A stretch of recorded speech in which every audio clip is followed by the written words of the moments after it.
নিৰ্দিষ্ট প্ৰান্তৰ পাছটেখিনি সংগ্ৰহ কৰি আপোনালোকক বিতৰণৰ ধাৰা কৰিব আৰু সকলোৱে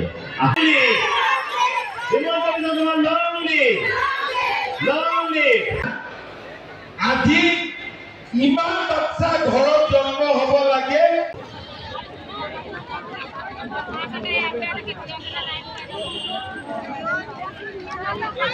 সম্পন্ন মহিলালৈ 10,000 টকাৰ বিশেষ উদ্যমিতা পুঁজি বিতৰণৰ এই গুৰুত্বপূৰ্ণ কাৰ্যসূচীৰ আজি আমাৰ নগাঁৱত মহিলা উদ্যমিতা অভিযানত মই চতুৰ্থ সভাত অংশগ্ৰহণ কৰিছোঁ।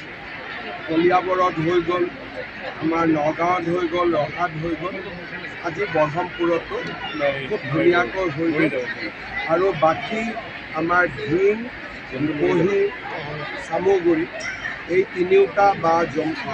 তিনিওটা সমষ্টিটো আমাৰ মন্ত্ৰীসকলে বিভিন্ন পৰ্যায়ত আহি এই ধন বিতৰণ কৰিব। আমাৰ লক্ষ্য হৈছে যে ফেব্ৰুৱাৰী মাহৰ 15 তাৰিখৰ আগতে গোটেই অসমতে এই বিতৰণৰ কাম সম্পূৰ্ণ। ছাৰ, ব্ৰহ্মপুৰ সমষ্টিলৈ আহিছে, আজি ব্ৰহ্মপুৰ সমষ্টি আহিছে নতুন ৰূপত সমষ্টি পুনৰ্নিৰ্ধাৰণৰ পিছত এইবাৰ দেখিবলৈ পোৱা গৈছে ব্ৰহ্মপুৰ সমষ্টিত ৰাজেন গোহাঁই এবাৰ ইয়াত আপোনালোকৰ বিৰুদ্ধে প্ৰতিদ্বন্দ্বিতা কৰিব বুলি কোৱা হৈছে। মই ৰাজেন গোহাঁইৰ যাতে সকলো ফালৰ পৰা ভাল হয় তাৰ কাৰণে তেওঁ অলেখ শুভকামনা জ্ঞাপন কৰিছে। ডিব্ৰুগড় এখন সংবাদ মেল লুৰিণজ্যোতি গগৈয়ে জনজাতিকৰণক ললিপপ বুলি কৈছে নিৰ্বাচন। তেওঁলোকে চবকে ললিপপ বুলি কৈছিল। এই যেতিয়া 10,000 টকা এনাউন্স কৰিছিলোঁ তেতিয়াওতো তেওঁলোকে ললিপপ বুলিয়ে কৈছিল। অৰুণোদয় দিওঁতেও ললিপপ বুলিয়ে কৈছিলে, নিযুত মইনা আহোঁতেও ললিপপ বুলি কৈছিলে, কিন্তু মানুহেতো লাভ পাই আছে। এতিয়া বাগানৰ মাটিও তেওঁলোকে ললিপপ বুলিয়ে ক'ব, দুদিন পিছত কাগজে ঘৰ আহি পাই যাব।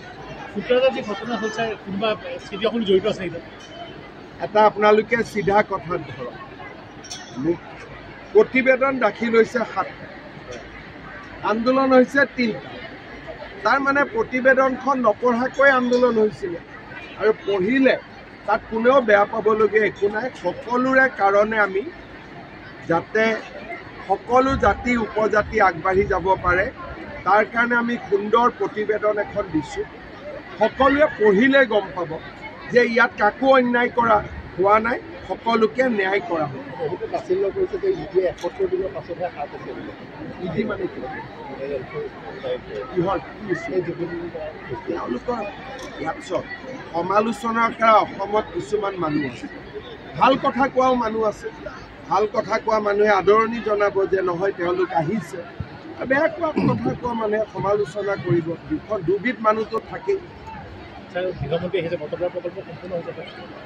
আমি ডিচেম্বৰৰ শেষ ভাগত নহ'লে জানুৱাৰীত আমি বটদ্ৰৱা প্ৰকল্প আমি উদ্বোধন কৰিম। ছাৰ, ব্ৰহ্মপুৰৰ ৰাইজৰ এটা দাবী আছিল দীৰ্ঘ এতিয়া প্ৰপাৰ ব্ৰহ্মপুৰত এখন মহাবিদ্যালয় বিচাৰিছিল, আদৰ্শ মহাবিদ্যালয় হৈ যাব।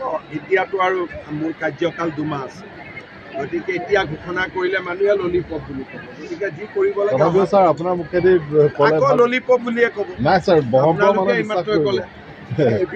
ব্ৰহ্মপুৰৰ মানুহৰ কাৰণে এখন মহাবিদ্যালয় লাগিছিল। বাকী বৰাপানীত অলপ সুপ্ৰিম কোৰ্টত কেছ এটা আছে, ভেকেশ্যন হোৱাৰ লগে লগে বাকীখিনি হৈ যাব। প্ৰায় 150 ঘৰ মানুহে এটা ষ্টে অৰ্ডাৰ আছে সুপ্ৰিম কোৰ্টৰ পৰা। কেছটো খুব সম্ভৱ 12 তাৰিখে হ'ব। ধন্যবাদ।